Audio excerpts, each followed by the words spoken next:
Fox and Friends is going to do perhaps their most pathetic segment ever in response to the San Bernardino terrorist attack. Let's watch.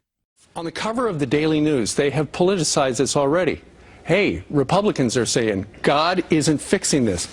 As the latest batch of innocent Americans are left dying in pools of blood, cowards, who they picture right here, Rand Paul, Paul Ryan, Ted Cruz, Lindsey Graham, all Republicans, cowards who could truly end gun scourge continue to hide behind meaningless platitudes. You know, I was so disturbed by that cover, but when you see tweets like Chris Murphy out of Connecticut saying your thoughts should be about steps to stop this carnage, your prayers should be for forgiveness if you do nothing again, and then a tweet from the editor of Think Progress, Zach Ford, saying, try this, stop thinking, stop praying, look up Einstein's definition of insanity, stop acting on gun violence prevention measures. You know, now listen to this. Here's a father who was getting a text from his daughter. Yeah.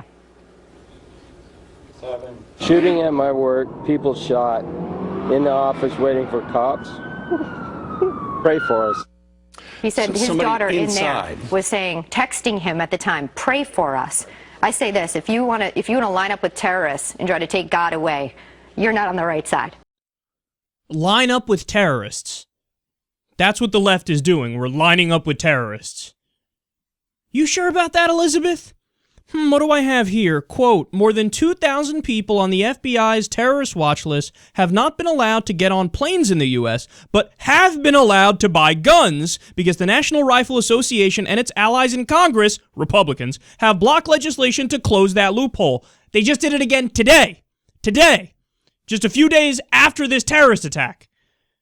They did it again. They're saying, no, we're going to allow people on the terrorist watch list to have guns. Who's lining up with terrorists again there, Elizabeth? Please tell me. I want to have that conversation. Let's have that conversation. And by the way, how little sense does that make when all the evidence points to the fact that these were Muslim fundamentalists who did this? So I do believe God is involved, and God is not on the side that you think God's on in this, okay?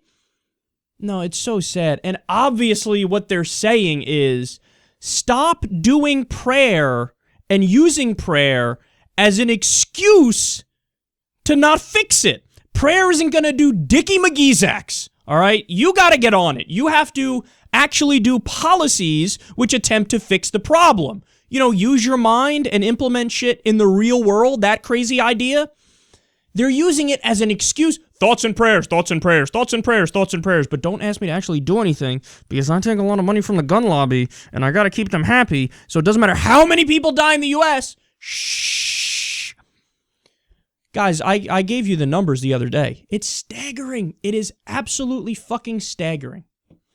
Over 105,000 people have died in the U.S. from gun violence since just the Sandy Hook shooting, which was in 2013.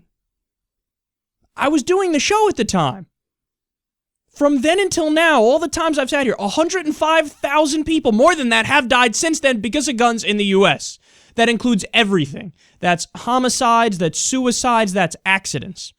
They don't have this in other modern nations. They have stricter gun laws and much fewer gun deaths. The Harvard meta-analysis, which I quote all the time, said very simply, more guns means more gun homicides. Crazy. See, the Republicans have this theory where they think more guns equals more peace, and they have a story to describe it. They say, well, I mean, think about it, guys. There's more good people in the world than bad people in the world. So if you give everybody a gun, well, I mean, then that means that the good people will keep the bad people in check because everybody has guns. Now, that's an interesting theory, and perhaps it could be true, but when you actually look at the data and you empirically determine whether or not that's true, it turns out that's false. But then notice how they flip that logic on its head when it comes to Iran and a nuclear weapon. That's a cute little trick too, right? Give a gun to everybody. More guns equals more peace. It's always better to have more weaponry. Should Iran have nukes? Never. We should strike them for even thinking about it. Well, what happened to more guns or more weapons equals more peace? What happened to that? They would say, well, that only means for rational actors. Exactly! That's what we've been saying all along! Have you listened?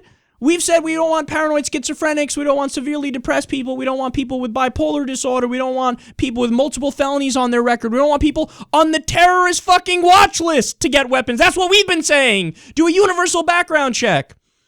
But no, you'd rather berate people for pointing out the obvious. Oh, you're anti-prayer? You must be lining up with the terrorists. Even though our side quite literally lined up with terrorists when we supported them getting weapons in a very specific and direct way. What a joke this is. Fox, you should be ashamed